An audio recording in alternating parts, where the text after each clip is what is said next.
Hey, it's Jonathan McHugh. Welcome back to Q Score on our winner's show. We have a full night of entertainment.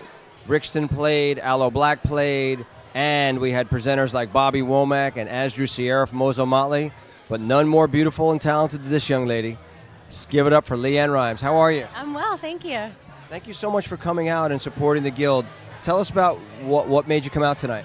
You know, songwriters and music and people, you know, honestly, my friend Daryl Brown, who is an incredible songwriter, wanted me to come here tonight, and I love being in a room of people who actually enjoy music. And it's rare, actually, to have people that truly understand it and get it and listen to it, and they listen to it for a job, and they listen to the lyrics and the melodies, and they understand what the hell we're talking about. So it's been such a wonderful night. This is really like my favorite award show I've ever been to, because people. Wow, that's really beautiful to hear, because, you know, we've struggled to build this up. We started out as a brunch in a restaurant in downtown by the Grammys, and then last year we were at the London Hotel, and this year at this beautiful historic facility.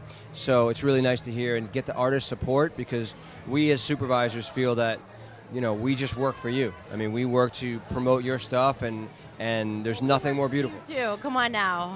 It's a beautiful symbiotic situation. So tell us a little about you. What you've been up to? Is your records? What's your status? I am my status. My Facebook status right now? No, like your musical status. No, I had a record called Spitfire that came out last June, which I wrote 9 of the 13 songs on, so I'm super proud of that record. It was my last album on Curb Records. I've been there since I was 11 for 20 years. Yeah, oh, yes, you were. That is a legendary story right there. Legendary story. I'm done. I was done in December, and now I am taking meetings, and which I've never done, which is really kind of funny. After 20 years in the business, I've taken my first record label meetings. I'm like, how do I do this? I don't even know how to do this. 50 million records later, I'm like, what do I do? So it's been really interesting to do that, and it's been a fun process to just go around, and I'm meeting everyone, the business has changed so much, and you know, I'm meeting everything from the traditional label to the completely non-traditional label to private funding people to whatever it may be, and it's just interesting. It's interesting after all these years to kind of be playing that game. But I'm writing, and you know, when all of that comes about, I'm ready to make new music, and I'm excited. It's really rare, and I can't even wrap my mind around this a lot of the time, but it's really rare to be here at 31 and have 20 years in the business and still, number one, still be alive, and number two, have people still give a shit. So I'm still bugging out the fact that you were signed at 11 years old, but very young.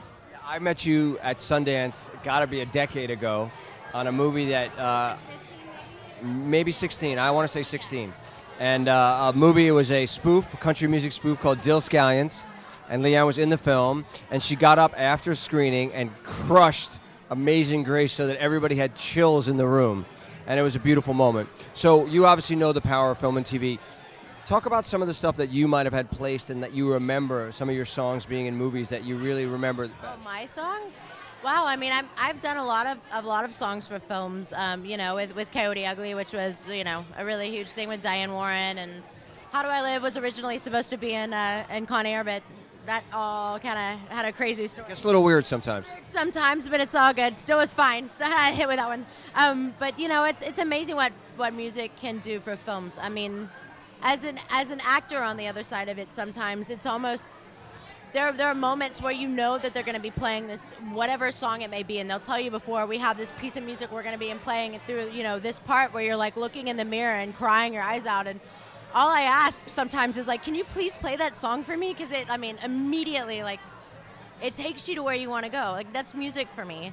It's a story. It's an emotion. It's all encompassing of every feeling that you've ever had, and it's so beautiful when you put someone's true, vivid emotions into with something that stirs that up inside of another human being.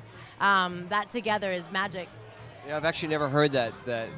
It makes perfect sense of being an actor, trying to get that emotion and trying to get to that place. And if you get that piece of music played for you, you can get there. And that's something you used a lot in your acting career? All the time. I actually did. I had a song called Probably Wouldn't Be This Way, and the video of it is about a woman who's lost her husband, and she's contemplating committing suicide. And And so I don't know why, but Damian Rice's Blower's Daughter like totally brought me to that every time, and it was the first time I'd ever really done something like that on film, and I cried for like 11 hours and ran into a wall when we were done because I had no idea where it was. But I would always put that song in, and it was like immediate. Like Ray LaMontagne and people like that, David Gray, like there's certain people that just like bring you there, and I don't know, there's something great about a singer. A lot of people can hit notes, but when people make you feel something, it just takes you to another different level, and there's a very small group of people in this world that can do that.